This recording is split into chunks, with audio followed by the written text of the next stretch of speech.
तो बात यहाँ तक आई कि परहित बस जिनके मन माही, तिन कहूँ जग दुर्लभ कछु नाहि। तुम्हारे क्षेत्र में ऐसे ऐसे सेवा करने वाले लोग पड़े हैं, मुझे बहुत अच्छा लगता है। हमारे जगदीश जी के भंडारे तो बाड़ी के पास में एक जगह है, क्या नाम है उसका, विष्णुगिरी तक। एक बार गिरिराज बता रहे थे कि विष्णुगिरी पे भी वहां तक भंडारे। एक हमारे यहाँ बच्चा बैठा है राहुल अयला, रवि का छोटा भाई, इसके यहाँ कथा हुई और कथा करने के बाद खूब भंडारा हुआ। उसके बाद इसने एक बात कही हमसे, इसके बड़े भाई ने, दोनों भाई बहुत प्रेम, राम लक्ष्मण की तरफ प्रेम से रहते हैं। एक बात कही कि गुरुजी कथा कोई भी करावे, परिचित कोई भी बने, आपको जहां लगे भंडारे में कोई बात पड़े तो आप हमको आदेश करिएगा, हम वहां का पूरा भंडारा कर देंगे। अभी भी ये तीर्थों की जितनी कथाएं होती हैं, तीर्थों की हमारी जितनी भी कथाएं होती हैं, यदि कमेटी कराती है और पूरा भंडारा ये भाई जो है वो कमाता है, ये गमाता है। गमाने का मतलब इस मार्ग में, गुटखा तंबाकू में नहीं गमाता, इस मार्ग में है, ये इन्वेस्ट करते हैं, इसका फल आएगा, वो अलग बात है ना। तो ये वहाँ व्यवस्था में रहता है और वो वहाँ दिल्ली में। तो तुम्हारी क्षेत्र का ये मैं देख रहा हूँ कि इतनी परोपकार की भावना इन बच्चों में, नए नए बालकों में जो आ रही है ना, मैं ऐसी माटी को और इनकी माताओं को, जननियों को मैं प्रणाम करता हूँ साहब। तो परहित बस जिनके मन माही, तिन कहूँ जग दुर्लभ कछु नाहि। जब कोई व्यक्ति, जब कोई क्षेत्र, कोई परिवार, कोई बच्चा जब अच्छे मार्ग पर आगे पांव बढ़ाता है, उनके पुरखा जिंदे हों तो छाती ठोकने लगते हैं कि हे भगवान ऐसी संतान दी, उसका आभार। और जो पितर लोक में होते हैं वो वहां भी उनका सीना चौड़ा हो जाता है कि मेरी संतान अच्छे काम कर रही है। तो आज हम इस क्षेत्र के जो पूर्वज न, जो पितर में, जो लोक में हैं, आज जो यहाँ देखते होंगे ना, तो वह इतना खुश होते होंगे, माताएं खुश होती होंगी, हैं बाप दादा, चाचा ताऊ, वे सब इतने खुश होते होंगे कि आज दुनिया से हमारी संतानें धर्म के मार्ग पे चल रही हैं, अच्छे मार्ग पे चल रही हैं। तो परहित बस जिनके मन माही, तिन कहूँ जग दुर्लभ कछु नाहि, तिन कहूँ जग दुर्लभ कछु नाहि। जटायु के बाद में भगवान जो है एक ऐसे भक्त के यहाँ की तरफ चल पड़े हैं, जिस भक्त के यहाँ भगवान का इंतजार तो हो रहा है, लेकिन उस इंतजार का, उस भक्ति का भी कोई दिखावा नहीं है, न कोई अहंकार है, जिसे शबरी कहते हैं, जिसे शबरी कहते हैं। और बताए शबरी ने जब उनके गुरुजी जा रहे थे दुनिया को छोड़ करके, तब शिष्य से कहा था कि शबरी को बुला के लाना कुटिया में से, कहना गुरुजी जा रहे हैं। तो कहते गुरुजी कहाँ जा रहे हैं? बोले यद गत्वा न निवर्तन्ते तद धाम, बोले जहां से फिर कभी लौटना नहीं होता, वहां से लौटते नहीं है। तो शबरी कहती है कि गुरुजी फिर मेरो का होगा, आप तो जा रहे हैं। बोले बेटा चिंता मत करना, जो साधना बताई है, जो इंतजार बताया है, उसे करते रहना, तुझे कहीं जाने की जरूरत नहीं पड़ेगी। अगर तेरा प्रेम सच्चा है, तेरी भक्ति सच्ची है, तेरा लगाव सच्चा है, तो तुझे नहीं जाना, वो स्वयं चल करके तेरी कुटिया पे अपने आप आएगा। अच्छा, जब मौसम में उमस होती है ना तो लगता है बादल बनेंगे, बारिश होगी। मौसम की उमस संकेत करती है कि बारिश आने वाली है। ऐसे ही हमारे घर, हमारे जीवन में, हमारे गांव में संतों का आगमन ये निश्चित करता है कि परमात्मा आने वाला है, जीवन में सत्य आने वाला है, ईश्वर आने वाला है। तो अपने गुरु के वचनों पर विश्वास करके शबरी केवल झाड़ू लगाती है। अच्छा, पता है उस समय से अब तक भी कुछ माताएं रास्ते में झाड़ू लगाती हैं, क्योंकि झाड़ू लगे में किसी संत का पांव पड़ जाए तो भक्ति बन जाती है, किसी भक्त का पांव पड़ जाए।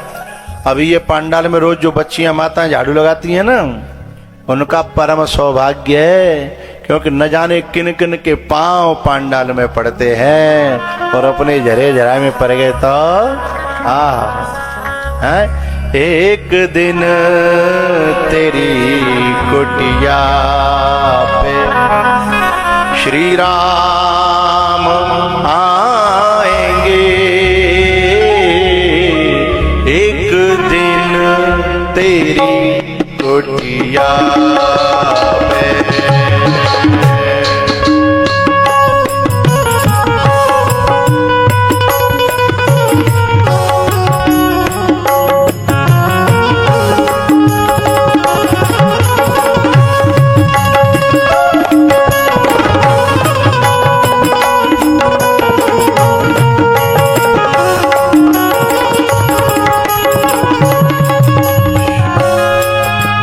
संत विप्रधेनु के सुख धाम आएंगे, संत विप्रधेनु के सुख धाम आएंगे, एक दिन तेरी कुटिया में श्री राम आएंगे।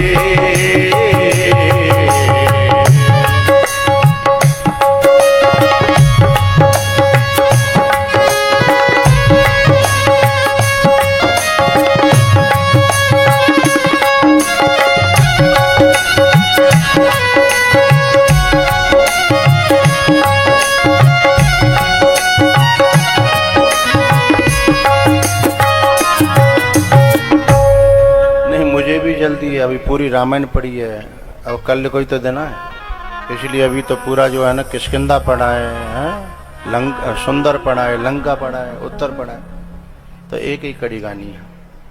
एक दिन तेरी कुटिया पे श्री राम आएंगे, एक दिन तेरी कुटिया में। झाड़ू लगाना है ना, एक बहुत बड़ी भक्ति है। रास्ता जब साफ सुथरा मिलता है और उस रास्ते में होकर जब कोई जाता है, उस रास्ते को देख करके ये कहता है ना, आहा, पता नहीं किसने इतना अच्छा इसको अच्छा बनाया है, तो उसके मन से निकलने वाली ये आवाज है ना, आहा, यही दुआ बन करके झाड़ू लगाने वाले का कल्याण कर देती है? झाड़ू लगाने वाले का कल्याण कर देती है ये आहा। जिसमें सामान्य व्यक्ति के पांव पड़ जाएं हैं या किसी परमात्मा या महात्मा के पांव पड़ जाएं, फिर तो बात ही अलग है। शबरी के पास भगवान गए, नवदा भक्ति का उपदेश सुनाया और अंतिम में एक बात कही। एक बात कहनी आप सबसे, शूर्पणखा ये शब्द सुनने के लिए तरस गई कि मोते जे एक बार यूं कह दें तुम बड़ी सुंदर लगती हो,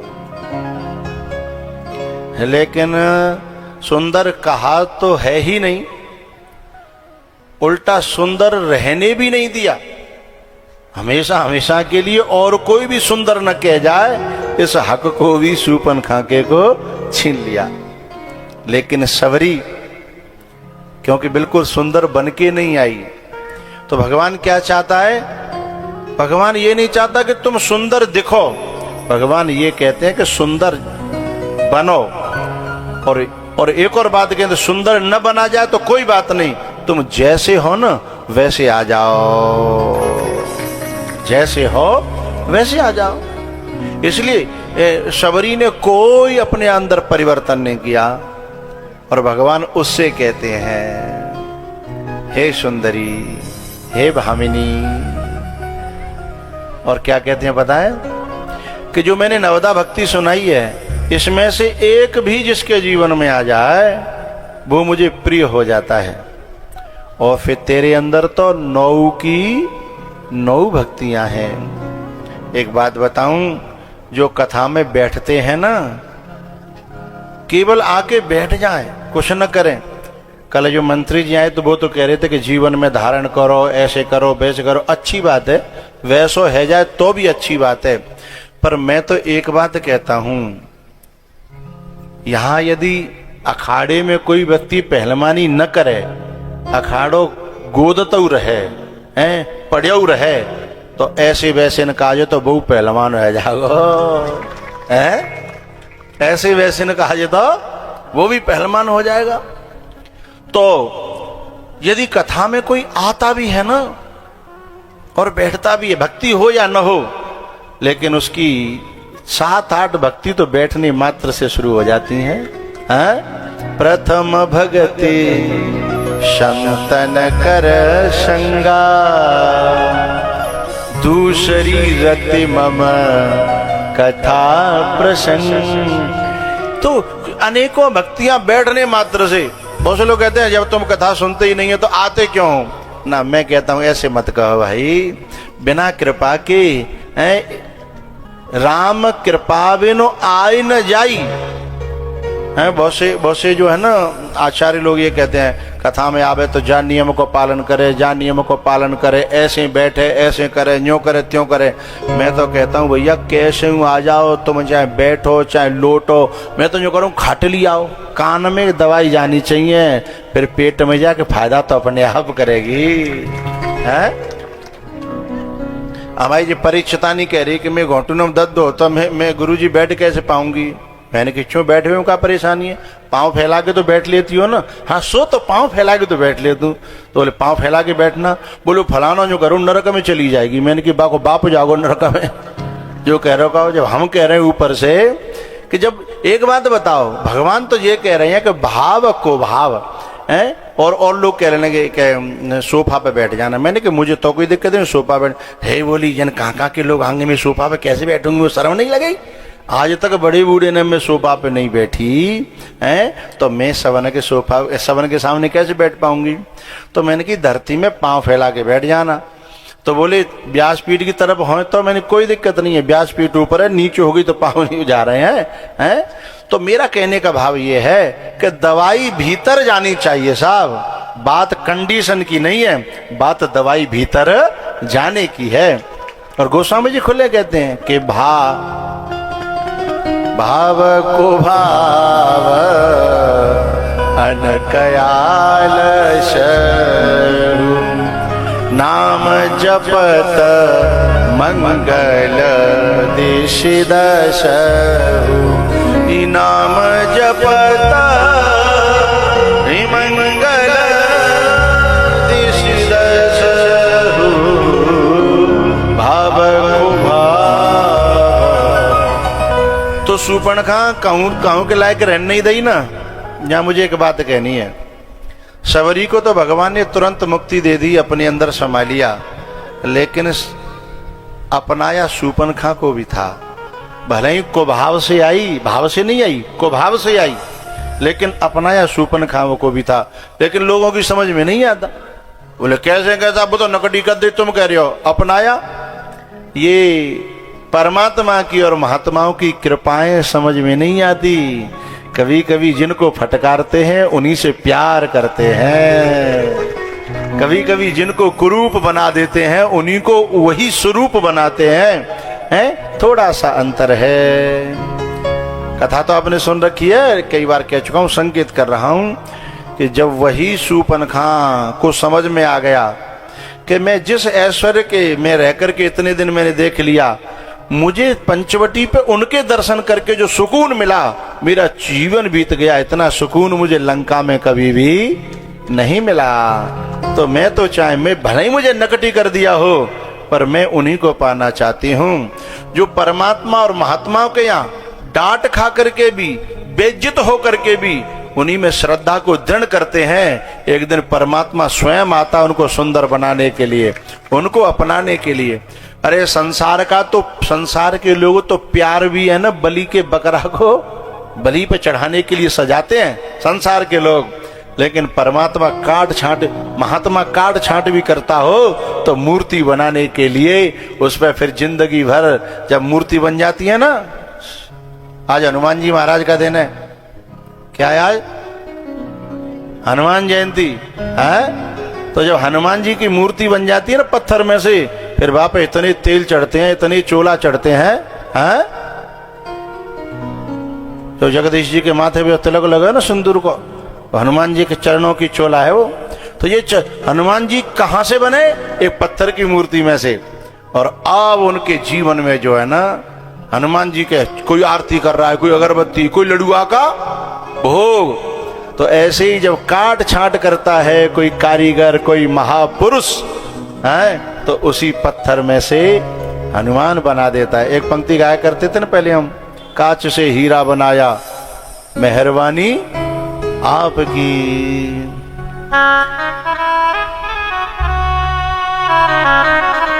अब ये भजन खो गए हमसे, जान कहां चले गए। आपने अपना बनाया मेहरबानी आपकी।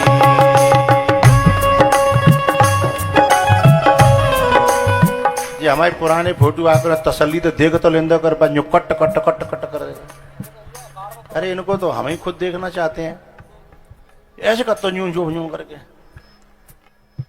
आपने अपना बनाया मेहरबानी आपकी।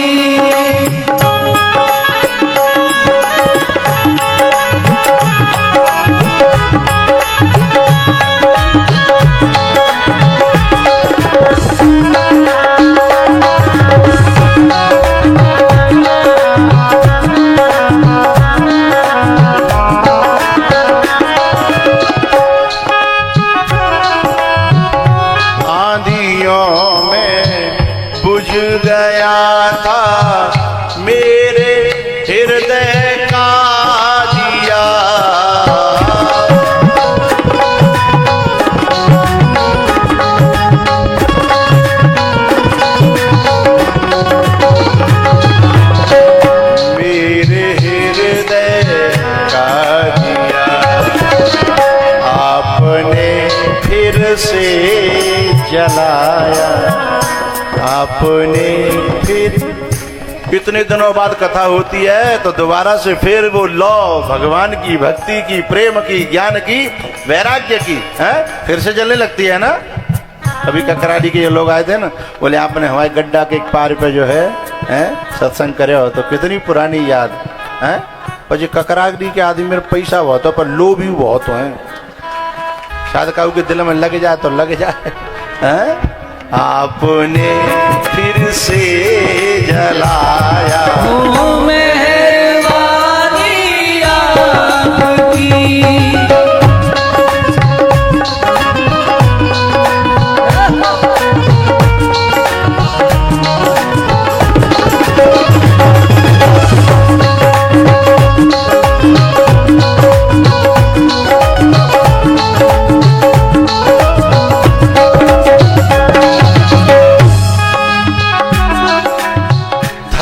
थका कर गिर पड़ा था मेरे गम भरी गलियों में मैं।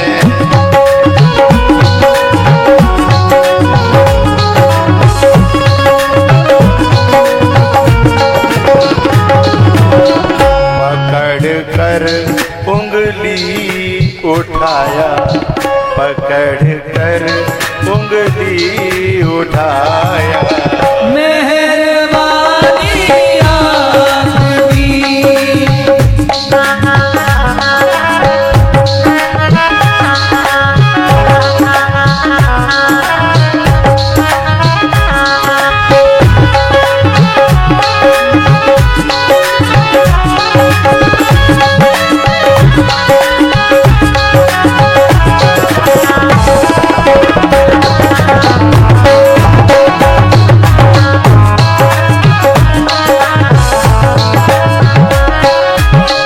अपने चारों ओर मैंने झाड़ियां कर ली खड़ी,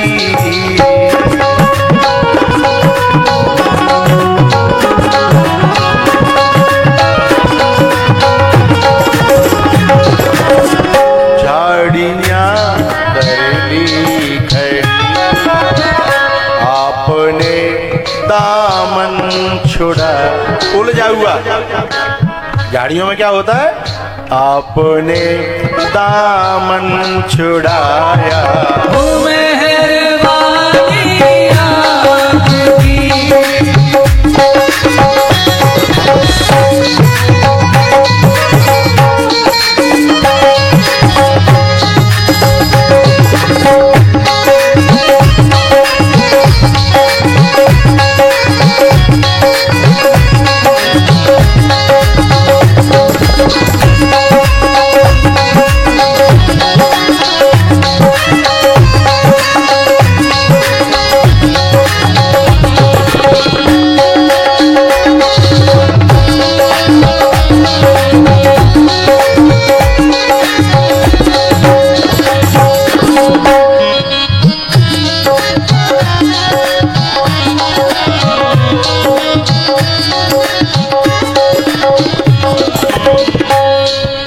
ये नाचने वाले पसीना बहा रहे हैं, बैठे हुए लोगों का आराम से फोटो खींच रहे हो। अरे जो पसीना बहा रहे हैं, जो मेरे साथ साथ में खुद मेहनत कर रहे हैं, उनका फोटो लिया करो। ये भी रिश्वत लेने लगा, मुझे ऐसा लग रहा भाई। जानकारी करना, जो मैं चेला CBI में हो जांच पड़ताल बैठा ही जाए। आपने अपने